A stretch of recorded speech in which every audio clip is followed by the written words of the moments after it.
What is up, everyone in Chop and Chat universe? Welcome to another episode of Chop and Chat. We're your hosts. I'm Dre, aka Yitzilog. And we're back. I'm Anil, your big time Becky.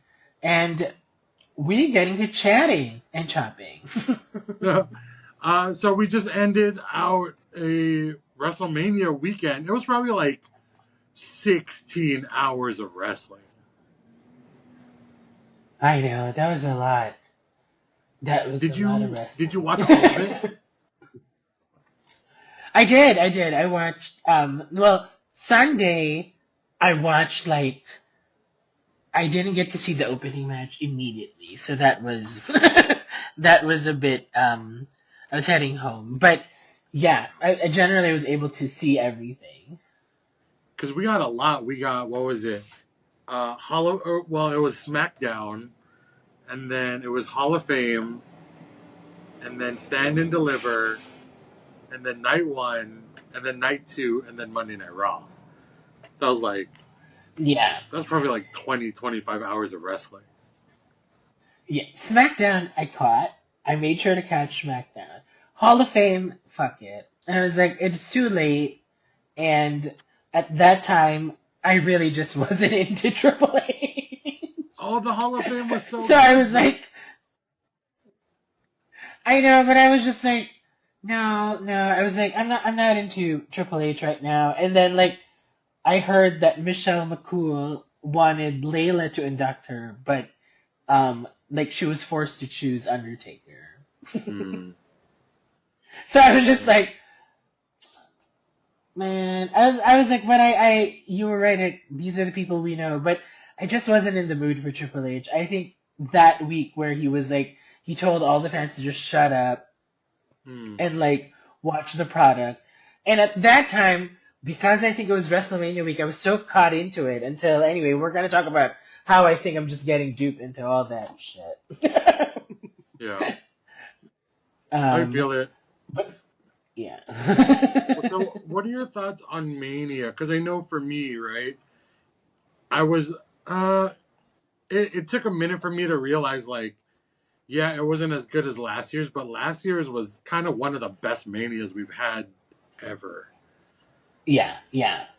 39. And I was also trying to psych myself a bit where I was like, I mean, there has to be something that's not good. But I think WrestleMania, as a whole, I was okay with it. I think. Mm-hmm. It was fun. Especially day two, I think. Once I got home and was able to catch it, it was just so much fun. Day one, I think that's where I had the most struggle with. It just didn't give me, I don't know, it started with such a weird energy and the crowd didn't seem into it. It just started really slow and quiet and very awkward. J1 in the most I was like, what? He won already? I just got comfortable. Yeah, no, it's crazy. I think Gunther tapped a little earlier. There was no nothing. There was just huh? It's Okay, so I was listening to other people talk about this, and I think it's right where the build-up was better than the match, right? Because Gunther almost killed Jimmy, almost killed him, and he gets off with just a quick tap out. That doesn't add up. yeah, it just seemed like their chemistry wasn't there. So I was Yeah. I was very happy though. I was like, yay! But also it felt empty, and I was like, that wasn't good. That wasn't good. And maybe because I think also I'm just I think for the first time ever, because WWE is now a corporation, you also see how they just try to root every hour to make money. I felt like that was the busiest schedule for the superstars ever. Because if it was busy for us as watching it, imagine working it. All the pocket events, the night after with the photo sessions. I was like, come on, these people are tired AF. And all the content promos, right? right? And then Jay, probably the most tired of all, and he has to open Mm. WrestleMania, which I was like, not to make any excuses, but I was just like, yeah, it just felt off. I think the energy, Jade, of course, immediately botches her entrance. I'm like, the fuck, Jade? Yeah, Like, I don't know. you get a WrestleMania spot and you see her go, oops, I forgot to take my jacket off. Yeah. And then she's like rushing to take it off and was like, okay, nothing. You missed your whole cue, darling. You should have just kept the jacket on Right. and did your pose and then just removed it. But anyway, happy for Jade. I think that match was one of the. I was like, I enjoyed it, but I think with that one, the crowd didn't seem. The crowd just was off. Like the first few matches, where I was like, Mm. you could see Jade and Naomi really giving it everything, and the crowd's just like, woo.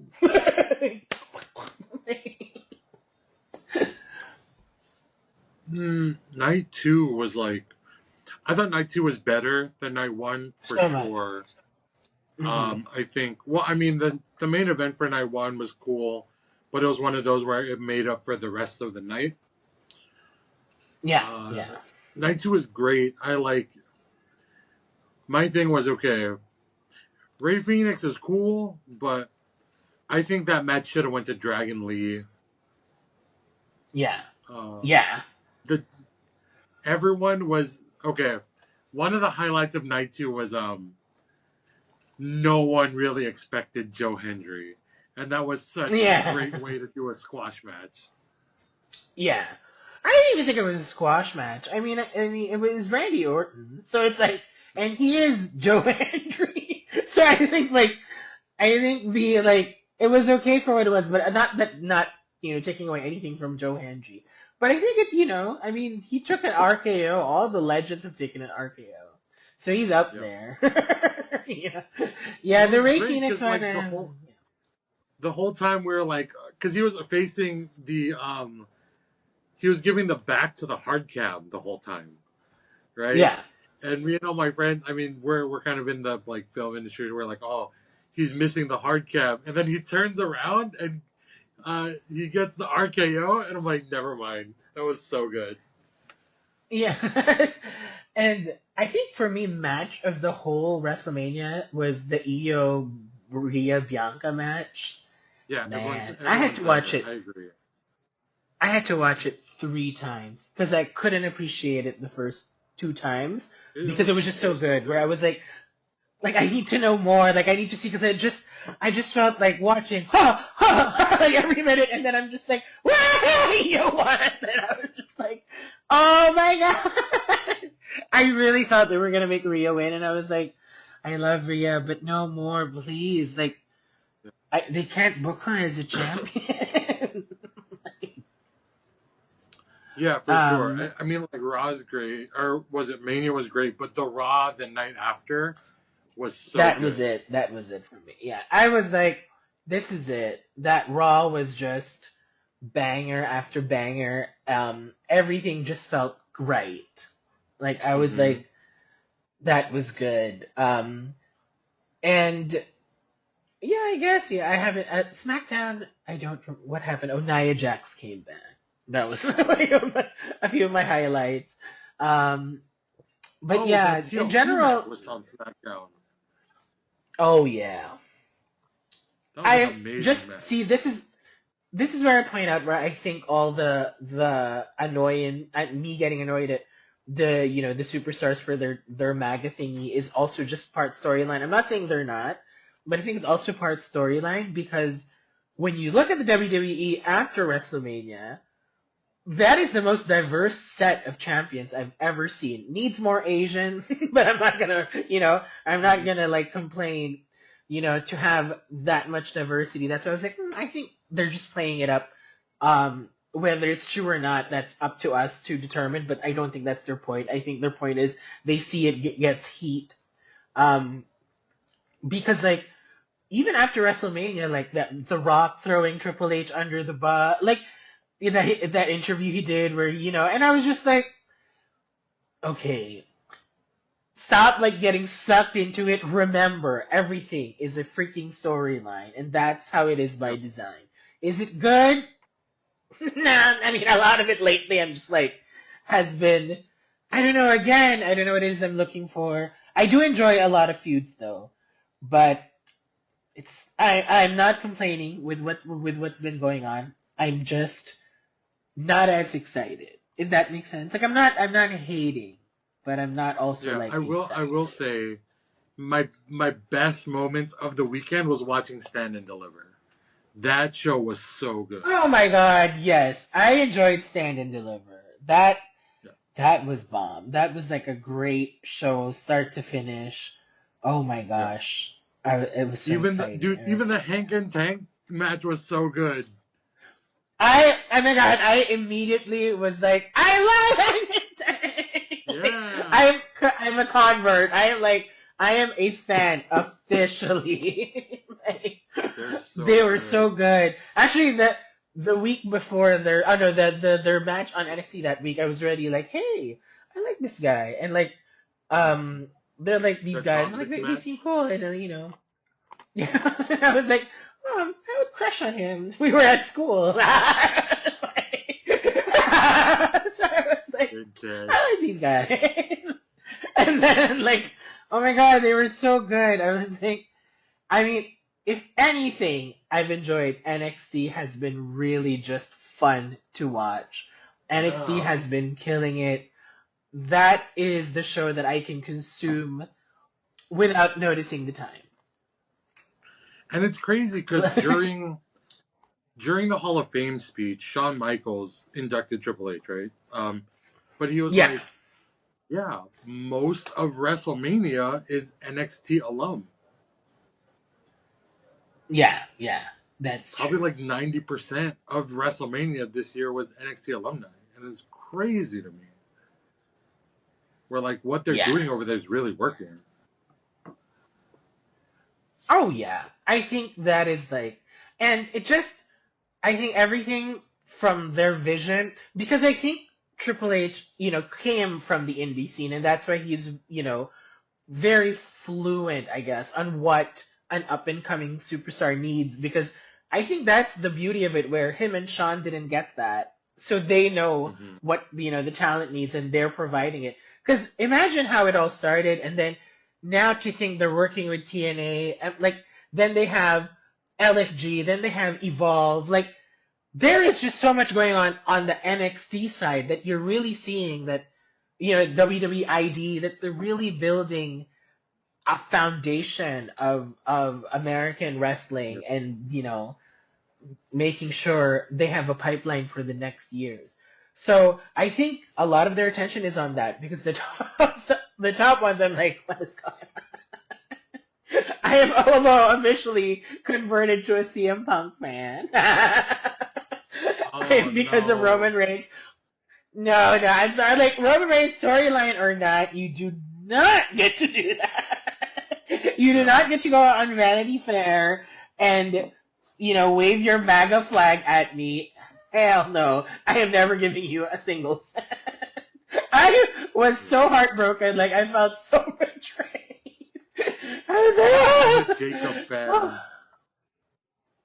oh yeah. Jacob was so I was converted. I was like, you know what? I'm gonna root for CM Punk. He's always rooted for the community. I'm gonna give him that back. I'm gonna root for Seth Rollins, who has done the same thing. I was like, I am rooting for these two men, and I'm totally on the CM Punk bus, which I think no, I'm a little too late, because did you see Raw? Did you see how he was getting booed?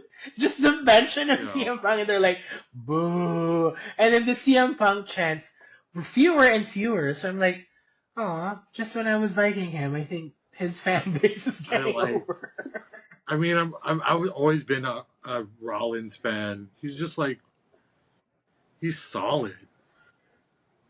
Yeah, Seth Rollins is yeah. so good on the mic, in the ring, like all around. I'm And it really doesn't excited get about this tiring. new faction.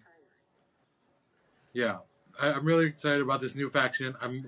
I'm wondering who the last person is, or the last couple people, and Uh then huh. I mean, you know me, I'm always looking for it's gonna be a War Games fight, so it's like whoever versus whoever. Like I Yeah. think they might be building to a War Games thing. I mean, this is very. I was like, come on, this is very Bloodline 2.0. I mean, Right. it's The Bloodline white bloodline. 2.0, but right, but with evolution. So I was like, this Yeah. is an iteration of evolution slash bloodline. So I'm like, I have a feeling. I'm hoping not. I have a feeling. I'm hoping they put someone like Carmelo Hayes because I don't want it to be a white bloodline. Mm. So I'm hoping like there's a draft coming up. So maybe they're Miz and Carmelo are finishing up on SmackDown, and then they get they or something like I don't know, maybe the Street Profits. I don't know, or if this is in a case of I a would draft. love But I it. think Carmelo I would be would love it. great. I mean, Carmelo yeah, it's gonna be like a white thing. It's not a or white they thing call it Trick. necessarily, but like Yeah. Or I they call would it Trick. love it for them to have Austin Theory, Grayson Waller. Oh, that's true. They would totally fit. No. They would or they could use just Austin and make this like the way he betrays Grayson. Yeah, that's cool too. Love that. Right? Or Dragunov comes back. Um. Oh yeah. He would totally fit that. He has like the thing. But yeah, yeah. So I'm for me like I love those, and I also like I hope I'm like Trick Williams gets called up and he gets to that place because he's just like so commanding, and he really looks like he belongs in a main event. Like just his look Mm-hmm. and then just the athleticism that comes with Trick. So I do hope that He's so happens. But good. yeah, I was looking at the question. I was like, this is evolution slash bloodline, but I am here for it. I am here Yeah. for it. Seth was really giving me some Roman vibes last week. That's why I was like, okay, this is where it's bloodline. Because he was still talking like a tribal chief. But I think I was like, no, Yeah. maybe Seth is just getting into the character, and then as usual, he'll find something and run away with it.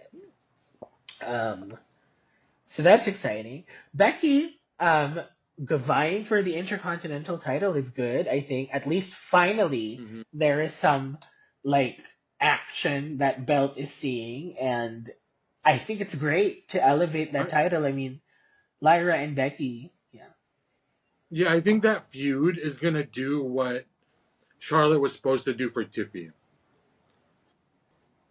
The Becky yeah, Lyra feud is yeah. gonna legitimize Lyra way more than the Charlotte thing did for Tiffy. Speaking of that, did you hear about the roast Yeah. that like I it just got washed? oh yeah. And that's why I was like, I think that's why they were also tired because they had so many things going on. But I am a believer that roast is 100% story. Like I'm like I don't think they're gonna roast and just really air out dirty laundry. I think they're roasting to make money. I think that's how I see it. But then why Because wouldn't Paul they tell me Heyman about it? really went off. Because I think it's a more like this is me looking at it as like if how I would do it. I think it's a more digital execution for them where it's like let's tickle the wrestling fans, um, and use this roast. But because I think But also whatever that roast was, Paul Heyman was really offensive apparently. what like I don't even know where to watch it. Yeah, I think, but they said it wasn't really like taped. It was really like a live event, like what they like all the stuff that they do. Because like the Jericho Cruise, they also do this roast, which they never show. like, but Oh. so I think they noticed that it was good for the wrestling, but I think also because like I didn't think they really recorded or had any plans to release it, and then B, Mm-hmm. if they do release it, like if all those audio things running around the internet were accurate, I mean, Paul Heyman was really offensive. Like, Really? on screen or not, like he was really like offensive, and also that other comedian guy they were using a lot of race jokes, which Oh, I'm like, nobody does that, yeah. because Paul Not Heyman the was 90s using a lot of anymore. like deportation jokes, so I was right, so I was like, I wouldn't release that if I was there either, just because, you can't justify that and be like, it's on-screen characters, which I think it really is. I think if there's anyone who is like not, not as bad as they say, it's Paul Heyman. I don't think he's gonna say that. He's held so many, Yeah. like, I don't think he's gonna go up to a Latino person and be like, you should get deported, like, as a person. But as Paul Heyman, like the wise man, yeah. Yeah.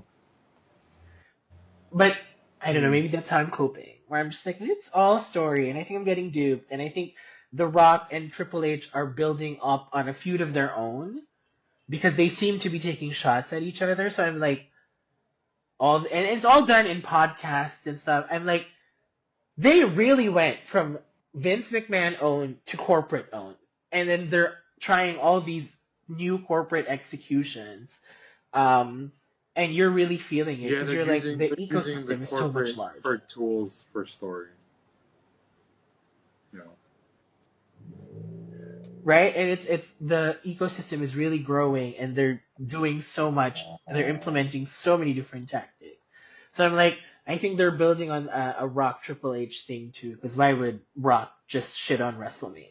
Like, Right. Okay, well, because I mean yeah, I that main mean, it was event, a the John great. Cena Cody was fun, Yeah, I don't but know what they're gonna do with Cody now. Give him a vacation. yeah, and like, so what was Travis Scott doing there? Like, what are we doing for him on SmackDown? Like, what the hell was that? Is he the Yeah, hardcore that was kind champion? of What's going on? That I was don't know. so Yeah, that was dumb. a sellout. Like, I'm That's a not even sellout gonna move. defend that. That was the dumbest thing. Yeah, but I do like the Randy versus Cena thing that we're finally getting now. Agree. Yeah, yeah. All right, well, I think that's good. We had a good episode talking about WrestleMania. For this week's Chop and Chat, we're gonna go with top 3 factions. Ooh, ooh, I like that. Top 3 factions. My first one. I'm just gonna start with the OG Bloodline. Yes, yes. OG Mine, Bloodline. All right. oh my god, it has to be the Ministry of Darkness. Whoa, that's a good one. That one's tight. Right? That's Oh, so good. With the Brood, that whole dark thing with the Brood, yeah, everything, yeah, the complete Ministry of Darkness. yeah. I'm going to go with D-Generation X. All of us almost got in trouble for doing the. The best, the best. Nothing ever compares to Yeah, DX, I have to say. My next would be the Nation of Domination, the best heel that was one of faction. mine. Okay, cool. That's a great one. That is a Right. great faction. I hated them so much. I was like, I hate you. Like, Okay. and they would always cheat. They were so good. Uh, I think from my last one, I'm gonna go with. Oh gosh. Oh, I'm gonna go with the NWO. Oh yeah. Oh yeah.